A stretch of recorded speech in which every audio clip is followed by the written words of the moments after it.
આશા. મારું નામ છે કીર્તિ. મારી ઉંમર 16 વર્ષ છે. હું ધોરણ 11 માં ભણું છું. મારા ગુણ જોશ પણ છે અને ગોશ પણ છે. મારી માટે કશું અશક્ય નથી. મારું નામ અઝરત છે. હું 15 વર્ષનો છું. હું 7મા ધોરણમાંથી સ્કૂલ છોડી દીધી છે. હું 1 નંબરનો જુગાડું છું. મારી પાસે કેટલા બધા આઈડિયાઓ છે.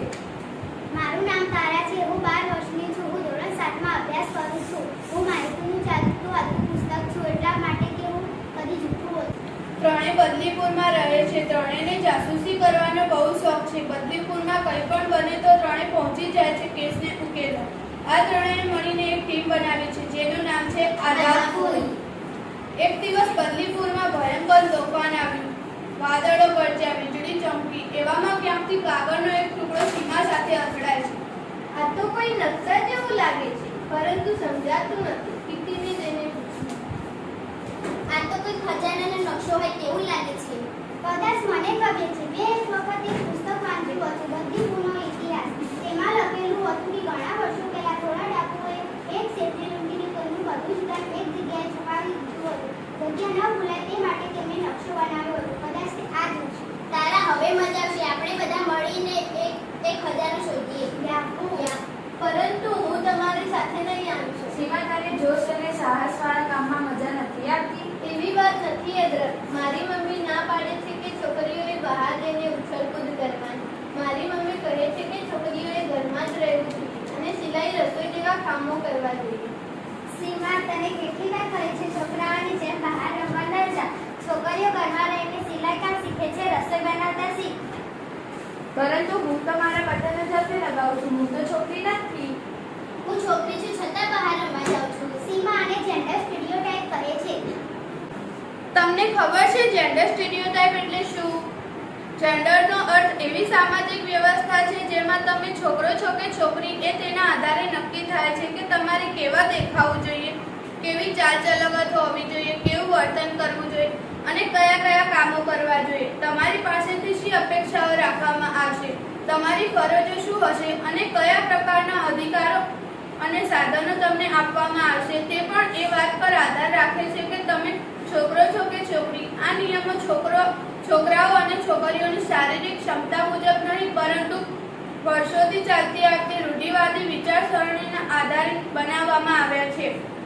સ્ટીરિયોટાઇપનો અર્થ છે સમાજ એક માપદંડ નક્કી કરે છે અને પછી બધાને માપદંડને અનુસરવા મજબૂર કરે છે. જેમ કે બધી છોકરીઓ ઘર સંભાળશે અને બધા છોકરાઓ પૈસા કમાશે. Gender stereotype. પરંતુ જે છોકરા કરી શકે છે તે છોકરીઓ કરી શકે છે. તું છોકરાની જેમ બંને પગે ચાલે છે? હા, હું ચાલી શકું. જો તો ચાલી શકે તો દોડી પણ શકે છે. છતાં છોકરીઓને બહાર જવાની મનાઈ કરવામાં આવે છે. આ જેન્ડર સ્ટીરિયોટાઇપ છે. અજબને જુઓ, એના એવા જ હાથ પગ છે, દિલ અને દિમાગ પણ એવું છે. તો પણ વાત તો સાચી જ છે. તો મમ્મી શા માટે મનાઈ કરે? કહ્યું ને, જેન્ડર સ્ટીરિયોટાઇપ. જ્યારે તારી મમ્મી નાની હતી ત્યારે તને એમ કહેતી હતી કે ઘરમાં રહો, ઘરના કામ કરો, બહાર ના જાઓ. એ વાતો તને કહે છે. ચાલો જેન્ડર સ્ટીરિયોટાઇપને ખતમ કરીએ. હવે આપણે જંગલમાં ખજાનો શોધવા જઈશું. કીર્તિ, મને સમજાઈ ગયું. આ નકશો તો જંગલવાળા ખંડેર તરફ જાય છે.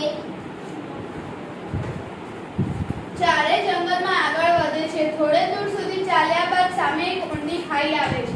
હવે આપણે આ ખાઈ કેવી રીતના પાર કરીશું? આપણી પાસે તો દોરડું પણ નથી. મારી પાસે યુક્તિ છે. યુક્તિ? બોલ, કેવી રીતે પાર? આ વડવાઈ પર લટકીને સર યાહુ.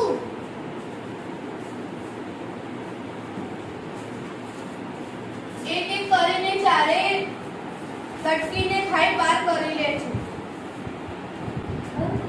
વાહ, શું યુક્તિ છે તારી પાસે!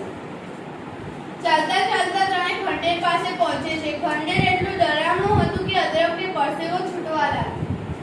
નકશા મુજબ ખજાનો આ જ ખંડેરમાં છે. હું અંદર નહીં આવું, મને બીક લાગે છે. તમે બધા અહીં જ રોકાઓ, હું એકલી જઈને લઈ આવીશ. પણ કદાચથી અંદર પથ્થર પણ ખસેડવો પડશે. સીમા, તું કરી શકીશ? તું પણ જેન્ડર સ્ટીરિયોટાઇપમાં ફસાઈ ગયો એવું વિચારવા લાગ્યો કે હું છોકરી છું એટલે આ બધું નહીં કરી શકું. બુદ્ધિ લડાવવાની હોય કે પથ્થર ખસેડવાનો હોય, હું કરી લઈશ. સીમા અંદર જાય છે અને પથ્થર ખસેડીને નીચે છુપાયેલો ખજાનો શોધી કાઢે છે.